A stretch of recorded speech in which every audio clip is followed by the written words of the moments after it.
ठाण्यामधल्या उद्धव ठाकरेंच्या सभास्थळी मनसे कार्यकर्त्यांचा तुफान राडा। ठाकरेंच्या वाहनावर शेण, नारळ, बांगड्या फेकल्या।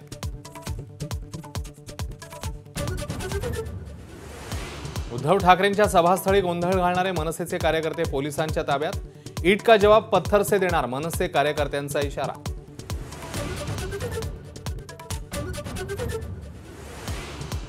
हे नाग नव्हे, मोदींसमोर वळवळणारे मांडूळ। ठाण्यातल्या सभेत उद्धव ठाकरेंचा मुख्यमंत्री एकनाथ शिंदेंवर नाव न घेता घणाघात।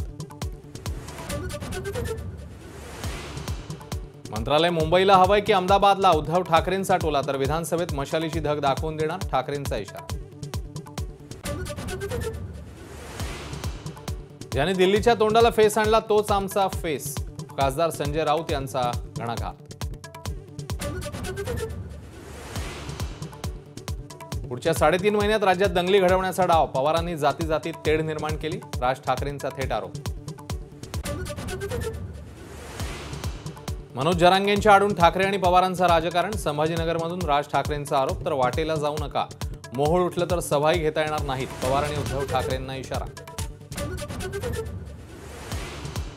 मराठा आरक्षणाला माझा विरोध नाही, आरक्षण द्यायचंच तर जातीऐवजी आर्थिक निकषांवर द्यावं, अशी मनसेची सूचना।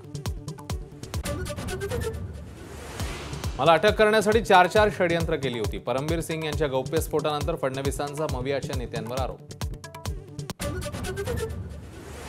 एकनाथ शिंदेनाही अटक करण्याचा तत्कालीन मविया सरकारचा डाव होता। माजी पोलीस आयुक्त परमबीर सिंग यांचा माझाच्या मुलाखतीत खळबळजनक गौप्यस्फोट। मोदींच्या पवारांबद्दलच्या वक्तव्यामुळे लोकसभेत फटका बसल्याचं म्हटलंच नाही, उपमुख्यमंत्री अजित पवारांनी केलं स्पष्ट।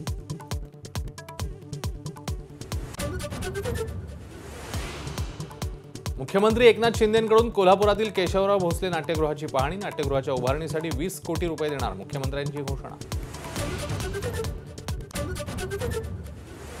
कुस्तीपटू विनेश फोगाटला रौप्य पदक मिळणार की नाही याचा फैसला उद्या रात्री 9:30 वाजता होणार।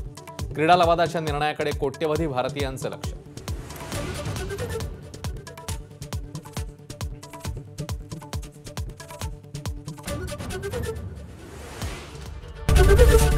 एबीपी माझा, उघडा डोळे बघा नीट।